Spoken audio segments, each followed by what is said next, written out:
ఓం మహాగణాధిపతయే నమః. ఓం గురుభ్యో నమః. ఓం శ్రీమాత్రే నమః. పరమేశ్వర స్వరూపమైనటువంటి జ్యోతిష, వాస్తు మరియు ఇతర అనేకమైనటువంటి శాస్త్రములను మనకు అందించినటువంటి మహర్షులకి నమస్కారం. హయగ్రీవ హయగ్రీవ హయగ్రీవేతి యో వదేత్ తస్య నిస్సరతే వాణీ జహ్నుకన్యా ప్రవాహవత్. అరుణాం కరుణాతరంగితాక్షీం ధృతపాశాంకుశపుష్పబాణచాపాం అనిమాదిభిరావృతాం మయూఖైః అహమిత్యేవ విభావయే భవానీం. శ్రీమాత్రే నమః. ప్రేక్షకులకి లలితాంబిక అమ్మవారి యొక్క అనుగ్రహం పరిపూర్ణంగా కలగాలన్న స్ఫూర్తి కోరుకుంటూ, మనకి బుధగ్రహము ఆగస్టు 6వ తేదీ నుంచి 28 ఎండింగ్ అంటే ఆల్మోస్ట్ 29వ తేదీ వరకు వక్రించి కంబస్లో కూడా ఉంటున్నాడు. అంటే అస్తంగత్వ దోషంలోనే ఉంటున్నాడు మరియు వక్రించి ఉంటున్నాడు. బుధ రాశుల్లో కేతు ఉంటూ నీచబడ్డ శుక్రుడు కూడా బుధుడు రాశుల్లోకి వెళ్ళి ఉంటున్నాడు. కాబట్టి ఈ సమయంలో ఎటువంటి విషయాల పట్ల మనం జాగ్రత్త వహించాలి? ప్రధానంగా ద్వాదశ లగ్నాల వారు, లగ్నం తెలియని వారు రాశి నుంచి చూసుకోవచ్చు. అదేవిధంగా ఏ జాగ్రత్తలు తీసుకోవాలి, ఎటువంటి పరిహార మార్గాలు చేసుకోవాలనేది తెలుసుకోండి. అదేవిధంగా ఇక్కడ కేవలం రాసే కాకుండా జనరల్గా కూడా అసలు బుధుడు ఇచ్చేటువంటి ఫలితాలు ఏమిటి, బుధుడు ఇచ్చే ఫలితాలు ఎటువంటి ఇబ్బందులు పడతారు జనరల్గా అనేటువంటిది కూడా వీడియో ఎండింగ్లో చెప్తాను. కాబట్టి వీడియోని ఎండింగ్ వరకు చూడండి. మిథున లగ్నము, మిథున రాశి. మీరు ఈ బుధుడు వక్రగతి వల్ల తీసుకోవాల్సిన జాగ్రత్తలు ఏమిటి అంటే, ఏదైనా కొత్త బిజినెస్లు ప్రారంభించేటప్పుడు జాగ్రత్త వహించండి. రెండవది, ఏదైనా ప్రాపర్టీ తీసుకునేటప్పుడు కూడా చాలా జాగ్రత్త వహించాలి. అదేవిధంగా ఏదైనా బిజినెస్ రిలేటెడ్ సంబంధించిన యాప్స్ క్రియేట్ చేస్తూ ఉంటారు. అటువంటి యాప్స్ సంబంధించిన విషయాల్లోని, మదర్కి ఏదైనా నర్వ్ రిలేటెడ్ సంబంధించిన ఇబ్బందులు ఉంటే ఆ యొక్క అంశాల్లోని ప్రధానంగా జాగ్రత్త వహించాలి. అలాగే మరొక విషయం ఏంటంటే, ఇక్కడ గమనించుకున్నట్లయితే ఈ యొక్క లగ్న చతుర్థాధిపతి అవుతాడు మీకు ముఖ్యంగా. కాబట్టి ల్యాండ్స్లో ప్రత్యేకంగా ఈ పొలాలు లేనట్లయితే ఈ తోటలు ఇటువంటివి కొనుగోలు చేసేటప్పుడు, లేనట్లయితే వాటికి సంబంధించిన డాక్యుమెంట్ రిలేటెడ్ సంబంధించిన అంశాల్లోని చాలా జాగ్రత్తగా ఉండాలి. అదేవిధంగా మరొక విషయం ఏంటంటే, ఇక్కడ కంబస్ట్ కూడా అవుతున్నాడు బుధుడు. అందుకే మెయిన్గా కంబస్ట్ వక్రి రెండూ అవుతున్నాయి. వక్రి వల్ల ఏంటంటే కంబస్ట్ దోషాన్ని కొంత తగ్గించుకుంటాడు. బట్ ఏదేమైనప్పటికీ కూడా ఇప్పుడు చూడండి, ఒక్కోసారి మనం ఏదైనా ఒక ప్రాపర్టీ రిలేటెడ్ సంబంధించిన విషయంలో ధనం ఇవ్వడం, తీసుకోవడం లాంటివి చేస్తూ ఉంటాం. ఆ ప్రాపర్టీ సంబంధించిన విషయంలో మనీ డీల్స్ సంబంధించిన విషయంలో కొంత జాగ్రత్త వహిస్తూ ఉండాలి. ఇది చేస్తూ మీరు ప్రధానంగా ఏంటంటే ఇక్కడ రెగ్యులర్గా కనుక మీరు లక్ష్మీ గణపతి యొక్క ఆరాధన కనుక మీరు రెగ్యులర్గా చేస్తూ ఉన్నట్లయితే బాగుంటుంది. మరియు మరొక విషయం ఏంటంటే, ఇక్కడ మీరు మీ యొక్క జీవిత భాగస్వామి తన పేరు మీద ఏదైనా ప్రాపర్టీ తీసుకునేటప్పుడు, లేనట్లయితే తనకేదైనా జాబ్ రిలేటెడ్ సంబంధించిన విషయాల్లోని, లేదా ఒక్కొక్కసారి చూడండి మనం ఏదైనా కొన్ని కోర్సెస్ తీసుకుంటూ ఉంటాం. కోర్సెస్ తీసుకునేటువంటి అంశాలలోని కొంత జాగ్రత్తగా ఉండాలి. బట్ ఏదేమైనప్పటికీ కూడా మీరు కనుక లక్ష్మీ గణపతి యొక్క ఆరాధన చేయడము, వీలైతే కనుక బుధగ్రహము, కేతుగ్రహము, శుక్రగ్రహం దగ్గర దీపారాధన చేయడం కనుక చేసినట్లయితే మీకు అన్ని విధాలా బాగుంటుంది. అందులో మీరు విష్ణు సహస్రనామాలు కూడా కాస్త ఎక్కువగా వింటూ ఉండండి. చాలామంది ఏంటంటే నవగ్రహాల్లో శని భగవానుడిని చూసి చాలా భయపడుతూ ఉంటారు. అమ్మో ఏలినాడు శని, అర్ధాష్టమి శని, అష్టమి శని అని. కానీ అన్నిటికంటే కూడా మోస్ట్ పవర్ఫుల్ ప్లానెట్ శని భగవానుడు పవర్ఫుల్ కాదని కాదు, ఎక్కువ ఇబ్బంది ఇచ్చేది బుధుడు. ఎందుకు ఏమంటే బుధుడు అంటే మన మీద అందరికీ బుధుడికి కోపం ఉందా అంటే కాదు. బుధుడికి పూర్వజన్మ కర్మను అందించేటువంటి పోర్ట్ఫోలియో వచ్చింది. అందుకే చూడండి, నోరు బాగుంటే ఊరు బాగుంది అంటారు, అవునా?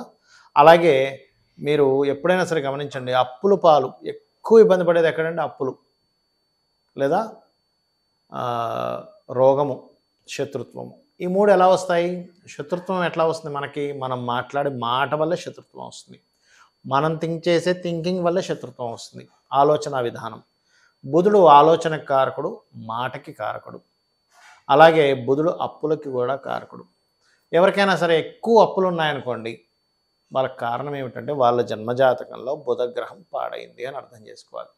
బుధగ్రహం కనుక పాడైందంటే అప్పుల మూలంగానే ఇబ్బంది పడతారు. ఇది గుర్తుపెట్టుకోండి. అప్పుడు ఏం చేయాలి? ఓం అపర్ణాయే నమః అనే మంత్రం ఒక 40 మినిట్స్ చేయండి రెగ్యులర్గా, మీకు ఖచ్చితంగా బాగుంటుంది. దీంతోపాటు ఇంకొక మంత్రం ఉంటుంది, అంటే ఫైనాన్షియల్ గ్రోత్కి ఓం సంపత్కరీ సమారూఢ సింధుర వ్రజ సేవితాయ నమః, లేదా ఓం ధర్మాధ్యక్ష ధనాధ్యక్ష ధన ధాన్య వివర్ధిని నమః చేయండి. ఖచ్చితంగా బాగుంటుంది. అలాగే ఇక్కడ మరొక విషయం ఏంటంటే, ఈ యొక్క బుధగ్రహానికి సంబంధించినటువంటిది ఎవరికైనా సరే జన్మజాతకంలో బాలేదు, అలాంటప్పుడు వాళ్ళ పేరు మీద అగ్రిమెంట్స్ ఉంచకూడదు. షేర్ మార్కెట్ జోలికి అస్సలు వెళ్ళకూడదు. బుధుడు పాడయ్యాడు అనుకోండి, ఎవరి జన్మజాతకంలో అయినా వాళ్ళు షేర్ మార్కెట్లోకి వెళ్ళారా అయిపోయింది వాళ్ళ పరిస్థితి. Because of share marketing related సంబంధించిన వాటికి బుధుడు కారకుడు.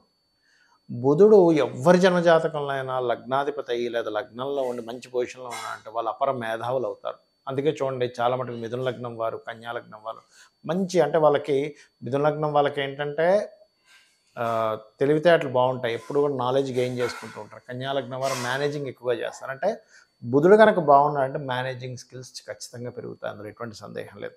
మరి ఈ బుధగ్రహం యొక్క శక్తి తక్కువగా ఉంది. చాలామంది ఏం చేస్తారు తెలియక, బుధుడు తక్కువ నాకు లోలో ఉన్నాడంటే అందుకని నేను పచ్చబెట్టేసుకుంటా అంటారు. అది తప్పు. ఎప్పుడు కూడా బుధుడు పాడైతే ఆ రత్నం ధరించకూడదు. ఎందుకు? ఇప్పుడు చూడండి, చిన్న ఎగ్జాంపుల్, ఇంట్లో మనం కొన్ని కూరగాయలు తెచ్చుకున్నాము, ఆ కూరగాయల్లో కొన్ని పాడయ్యాయి. పాడవగానే మనం ఏం చేస్తాం, పాడైన కూరగాయని తింటామా, అమ్మో పాడైందని పడేస్తామా? పాడేస్తాం. పాడైనటువంటి వస్తువు మనం తినకుండా పడేస్తాం, ఎందుకు? అది మన బాడీకి ఎఫెక్ట్ చేసే ఛాన్స్ ఉంటుంది. అలాగే ఏదైనా ఒక రత్నము పాడైనప్పుడు పెట్టుకోకూడదు. మరి ఏం చేయాలండి? మీరు ఒకటి గుర్తుపెట్టుకోండి, మీరు పెట్టుకోకూడదు కానీ దాన్ని దానంగా ఇవ్వచ్చు. అంటే అలాగా మీ ఇంటికి దగ్గరలో ఏదైనా ఆలయాల్లో ఏదైనా ఉత్సవాలు జరుగుతున్నాయి, ఏదైనా హారం తయారు చేపిస్తుంది, అప్పుడు పచ్చని పెట్టి హారం తయారు చేపించి ఇవ్వండి. అన్ని డబ్బులు ఉంటాయి, ఒకవేళ అన్ని డబ్బులు లేవు అనుకునేటువంటి వారు మీరు ఏం చేయొచ్చు అంటే బుధగ్రహం దగ్గర దీపారాధన చేయండి, చాలా సింపుల్గా. లేదా పెసలు దానంగా ఇవ్వండి. గ్రీన్ కలర్ వస్త్రంతో బుధవారం నాడు కేజింబావు పెసలు దానంగా ఇవ్వండి. గోవులకి గ్రాసము మరియు గోంగూర, ఆకుకూరలు లాంటివి తినిపించండి. బుధుడు బాగా పాడయ్యాడు మీ జన్మజాతకంలో, మీరు పెసరపప్పుతో సంబంధించినవి తక్కువగా తింటూ ఉండండి. గ్రీన్ కలర్ వస్త్రాలు ఏదైనా ఇంపార్టెంట్ విషయాలకు వెళ్ళినప్పుడు వేసుకోకండి. ఇవి చాలా ముఖ్యంగా పాటించాలి. ఎందుకంటే మనందరికీ కూడా చూడండి, మనకి ఎప్పుడైనా ఏదైనా ఒక సిచ్యువేషన్ మనకు ఫేవర్గా మారింది అంటే మనం మాట్లాడిన మాటే, ఏదైనా మనకి సిచ్యువేషన్ అన్ఫేవర్గా మారింది అంటే మనం మాట్లాడిన మాటే. రిలేషన్స్కి బుధుడు కారకుడు, అప్పులకు బుధుడు కారకుడు, నర్వస్ సిస్టమ్కి బుధుడు కారకుడు, మన స్పాంటేనియస్నెస్కి బుధుడు కారకుడు, మధ్యవర్తిత్వం ఉండడానికి బుధుడు కారకుడు. బంధువర్గం దూరం అవుతున్నారు, బంధువర్గంతో చాలా గ్యాప్స్ వస్తున్నాయంటే బుధుడు పాడై ఉంటాడు. ఎందుకంటే బుధుడు బంధువులకు కారకుడు, మేనమామకు కారకుడు, బావకు కారకుడు, బావమర్దికి కారకుడు, బిజినెస్లకు కారకుడు. ఎవరికైనా బుధుడు బాలేడు, మీ పేరు మీద బిజినెస్ చేయకండి దయచేసి.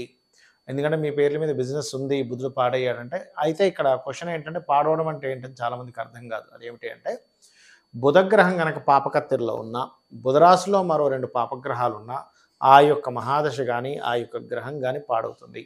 పాపగ్రహాలు అంటే ఇన్ సెన్స్ నీచబడ్డ కుజుడు కావచ్చు, అంటే కుజుడు కావచ్చు, శని కావచ్చు, కేతువు కావచ్చు.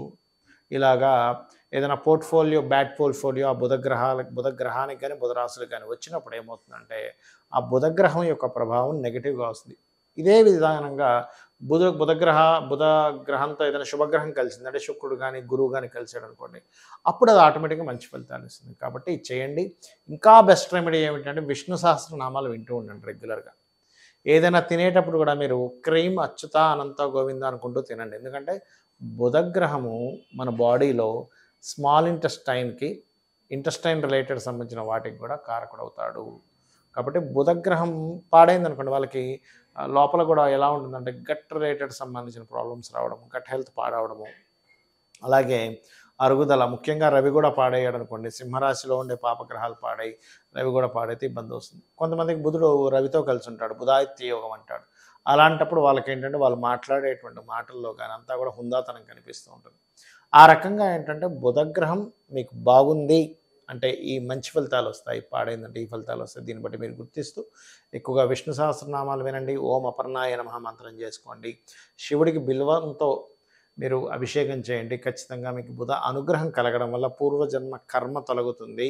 రిలేషన్స్, ధనము, అప్పులు తీరిపోవడము, ధనం బాగా కలిసి రావడము, వ్యాపారాల్లో బాగా కలిసి రావడం జరుగుతుంది.